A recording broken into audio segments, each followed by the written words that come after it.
Real Brasília e Cruzeiro se enfrentam nessa segunda-feira, às 3 da tarde, em Brasília.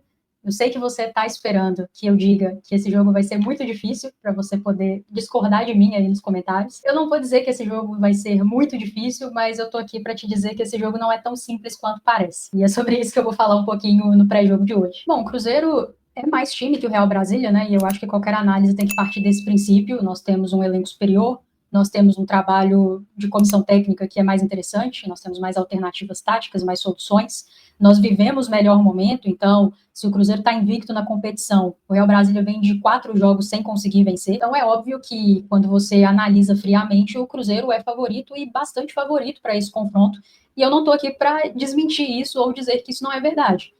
A questão é que eu acho que esse jogo, assim como todos, ele não acontece isolado, no vácuo, e por isso ele tem alguns agravantes, algumas questões que tornam a nossa vida um pouco mais complicada, né? Até porque se as coisas fossem tão simples assim, não precisava nem de jogar, já declarava então os vencedores de cada partida baseado nas possibilidades, e aí a gente acaba o futebol, né? E vira estatística. Mas enfim, alguns pontos aí que eu acho que são preponderantes da gente falar, até para a gente de repente, alinhar as expectativas do que vai ser essa partida, né? Do que essa partida pode vir a ser. Cara, o primeiro ponto é o gramado, né? O Real Brasília manda os seus jogos num gramado muito ruim. E como eu falei, inclusive, aqui no último vídeo sobre o gramado do Castor, a gente enfrentou alguns gramados bem difíceis já esse ano, ali em Moça Bonita, quando jogamos contra o Fluminense.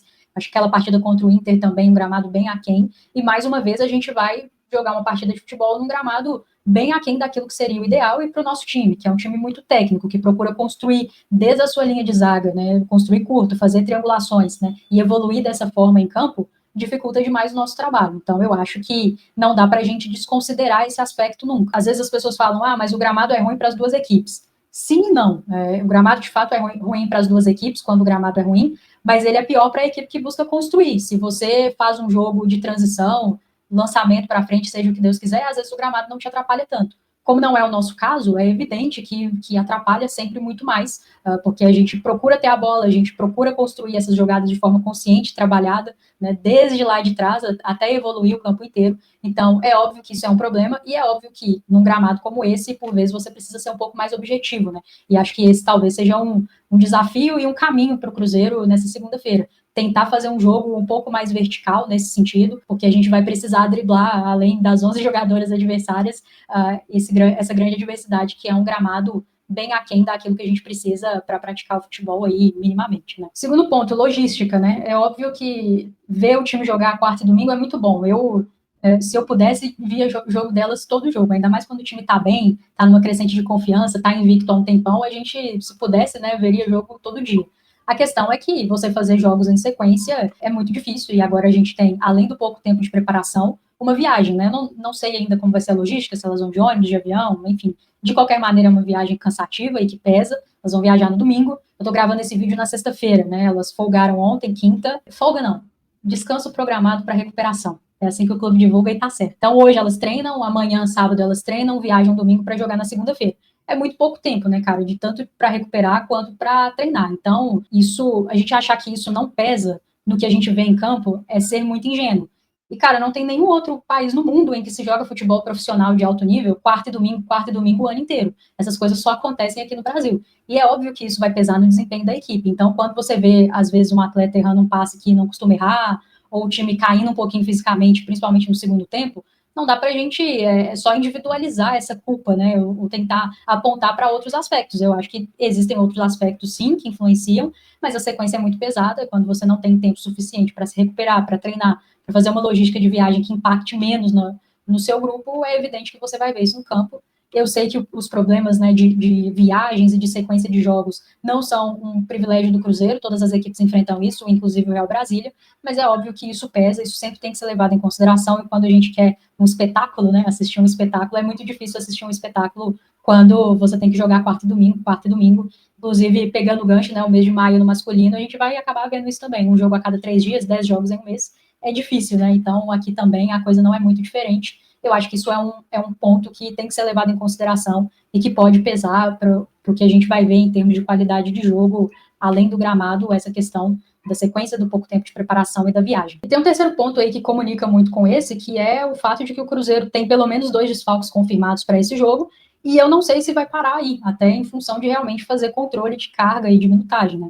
Então, para esse jogo, a gente está sem Chagas e Paloma, 2/3 da nossa linha defensiva, né? Eu acho que as duas ao lado da Haas têm feito uma temporada muito boa, tomaram conta da posição e não é à toa, dentro desse esquema que o Jonas utiliza, eu acho que são, no momento, né, com o que temos à disposição, com o que todo mundo que teve oportunidade apresentou, eu acho que são muito tranquilamente as 3 titulares, mesmo com alguma folga, estão muito bem encaixadas, né, se comunicam bem, a recomposição funciona, com bola também, as 3 têm muito talento e constroem muito bem pra gente, mas era em algum momento isso iria acontecer, né, e eu venho falando aqui com vocês que me preocupava muito a sequência das duas, né. Chagas foi titular em todos os jogos do Cruzeiro, desde a estreia na Supercopa do Brasil contra o Bahia, e foi a única atleta que foi titular em todos os jogos até aqui, então, em que pese que é muito forte fisicamente, eu imaginava que em algum momento ia precisar fazer um controle, estava com 2 cartões amarelos, acabou sendo suspensa, e acho que ganha aí um descanso merecido para a sequência, vai ser muito importante. Igualmente a Paloma, né? Eu venho falando, acho que a Paloma, para mim, não, por vezes não é tão badalada quanto as suas companheiras ali de zaga, né? Acho que pesa também o fato de terem sido as 2 melhores contratações da janela, então a gente fala muito das Isas, né? Mas a Paloma, para mim, é a jogadora mais regular do Cruzeiro nessa temporada. Não fez todos os jogos, né? E para mim ali até em algum momento uma decisão meio inexplicável do Jonas, mas enfim, já tomou conta da posição. De vez em quando aí saiu num jogo ou outro e tudo, mas em linhas gerais tem jogado bastante também. Também tinha 2 cartões amarelos, também está suspensa. Acho que ganha também um descanso merecido e é outra que a gente não pode perder para a sequência. Então, acho que se tinha um jogo para poupar as duas, seria esse mesmo, pensando na sequência que a gente tem no mês de maio e para frente, né? Mas é evidente que você desmontar a sua linha de zaga nunca é bom, acho que nenhum treinador gosta disso. Se o mundo fosse ideal, talvez a gente fizesse um controle com uma primeiro, depois com a outra, mas, enfim, eu acho que a gente tem também no elenco peças que têm entrado e que podem fazer esse trio de zaga aí ao lado da Haas, acho que Haas joga. Então a gente tem 3 opções para essas 2 vagas, né? Gil Oliveira, Laisa e Ambrósio, todas têm tido minutos, né? Umas um pouco mais, outras um pouco menos. Vamos ver o que se resolve nesses 2 treinos. Imagino quem estiver treinando melhor e estiver mais preparado fisicamente vai ganhar oportunidade. Além desses desfalques já confirmados, tem algumas atletas que me preocupam, assim, por questão de minutagem, né? Eu tô falando também muito da Pricrac aqui e, cara, tá jogando basicamente todos os jogos 90 minutos. Contra o Flamengo, não. Ela saiu ali no intervalo e eu não sei, pode ser só opção técnica, mas eu acho que tem um pouco disso de tentar preservar, de fazer um pouco esse controle também. Eu não sei, sabe? Se o meu sobrenome fosse Urias, nem viajaria, porque eu acho que eu entendo, toda jogadora quer jogar, e eu acho que o Cruzeiro é melhor com ela, eu acho que funciona melhor esse meio campo com ela, e não à toa ela tomou conta dessa posição nesse primeiro momento, e eu não, o meu Cruzeiro ideal tem Pri-Crack, mas eu acho que em algum momento você precisa fazer esse controle, né? E eu acho que o elenco te dá outras opções hoje, inclusive o fato da Sochor ter entrado muito bem contra o Flamengo, mostra isso, né? A gente tem peças o suficiente para que a gente consiga dar uma rodada assim no time e para todo mundo estar tá bem, porque acho que a sequência que vem agora em maio e a gente alcançando o que a gente deseja na temporada, a gente precisa de todo mundo bem, todo mundo fisicamente apto e com ritmo de jogo. Então, é uma que eu daria uma segurada se eu mandasse alguma coisa. E penso com muito carinho também em dar uma segurada na Gabi Soares por motivos parecidos. Por mais que ela tenha, contra o América não jogou, né? Naquele jogo em que muita gente precisou fazer controle, ela foi uma dessas. E é evidente que faz falta também. Eu acho que o jogo do Cruzeiro passa muito pelos pés dela mas até em função do gramado, que dificulta um pouco o nosso jogo, um gramado ruim, uma atleta que ficou 1 ano sem jogar futebol, quando ela saiu ali com o Flamengo, no jogo contra o Flamengo, pode não ser nada, mas eu percebi que ela estava sentada ali no banco, com a perna esticada, e você já fica assim, né, já dá aquela, meu Deus, não machuca não. E, cara, é isso, eu também daria uma segurada. Aí não sei se começa e sai no segundo tempo, ou se nem joga, ou se entra só se realmente for muito necessário, se o jogo estiver pedindo demais, mas eu acho que a gente tem outras peças assim para utilizar no meio-campo, como a Zóio, como a própria Sochor, que podem suprir essas ausências e o Cruzeiro continuar sendo muito competitivo, principalmente num gramado que é bem pesado e que vai exigir que a nossa equipe tenha essa capacidade de competir, né? Então, fisicamente tem que estar todo mundo bem, numa intensidade, numa rotação alta, numa intensidade alta. Então, se você puder descansar algumas atletas, eu acho que pensando na sequência, esse é o jogo ideal. E aí, óbvio, essas são as mudanças que eu faria, assim, não sei se o Jonas pensa como eu, normalmente não, não sei se isso passa pela cabeça da comissão técnica, talvez tenha essas mudanças, talvez tenha outras, talvez ele mantenha o time e só mexa na zaga onde ele realmente tem que mexer, mas é um jogo que eu olharia com carinho, pela viagem, pelo gramado, pela nossa sequência, eu olharia com bastante carinho para dar uma segurada em algumas atletas que são importantes, que vêm tendo muita sequência e que precisam de um respiro. E aí, independentemente do time que entrar em campo, eu acho que o Cruzeiro tem condições, sim, de ser muito competitivo, tem que saber jogar o jogo, tem que ter maturidade, tem que assimilar a questão do gramado e como o adversário joga para conseguir se comportar bem e construir uma vitória. Eu acho que é importante entrar lá visando buscar os 3 pontos, porque acho que os 3 pontos são factíveis. O Cruzeiro precisa entrar nesse jogo com essa visão. Fácil não vai ser porque nunca é, e o adversário nunca vai facilitar a nossa vida, mas se o Cruzeiro for maduro o suficiente, ele tem condições de construir aí uma boa vitória, entre aspas, facilitar o jogo, né, trazer o jogo para o nosso lado, sendo intenso, construindo as suas oportunidades e sendo letal, porque aí você consegue, se você abre o placar cedo, você desmonta um pouquinho o adversário, né, e as coisas tendem a ficar mais fáceis.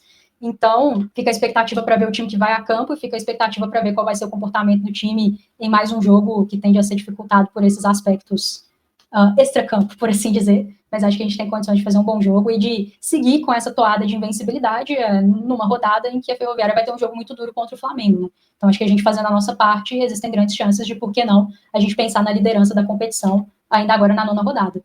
Então é isso. Real Brasília e Cruzeiro se enfrentam às 15 horas dessa segunda-feira e tomara que a gente esteja aqui no pós-jogo para comemorar mais uma vitória das Fabulosas. Vamos lá.